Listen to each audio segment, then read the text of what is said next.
கச்சத்தீவு இந்த பர்டிகுலர் இந்த தீவு வந்து நம்மளுடைய மீனவ நண்பர்கள் வந்து மீன் பிடிக்க போகும்போது தாக்குதல் ஏற்படுவதும் நம்மளுடைய படகுகளை அவங்க சிறைப்படுத்த போவதும் வந்து தவிர்க்கப்படணும். அது இல்லைன்னா வந்து ஒன்ஸ் ஃபார் ஆல் பர்மனெண்டா ஸ்டாப் ஆகணும். நம்ம மீனவர்கள் கொல்லப்படக்கூடாது அப்படின்னா உடனடியாக கச்சத்தீவை மீட்டு கொடுங்க அப்படின்ற வார்த்தை ரொம்ப ஸ்ட்ராங்கா ரொம்ப சூப்பரா வச்சுங்க.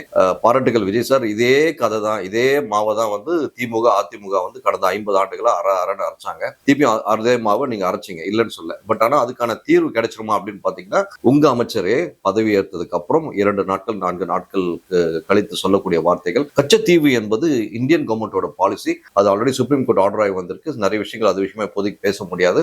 எங்களுக்கு அதுக்கான அதிகாரமும் கிடையாது அப்படின்ற வார்த்தையை சொல்றாங்க. ஸோ பாருங்க விஜய் சார், நீங்க வந்து முதல்ல சொன்னதுக்கு இப்போ சொல்றதுக்கு எவ்வளவு ஒரு கான்ட்ராடிக்டரியா இருக்கு. நீங்க சொல்லல, உங்க அமைச்சர் சொல்லியிருக்காங்க. ஸோ நீங்க என்ன சொல்லியிருக்கீங்க, ஒவ்வொரு எம்எல்ஏவும் விஜய், ஒவ்வொரு அமைச்சரும் விஜய்னு சொல்லியிருக்கீங்க. ஸோ அதனாலதான் சார் நீங்க சொல்றதுன்ற வார்த்தையை பதிவு பண்றேன்.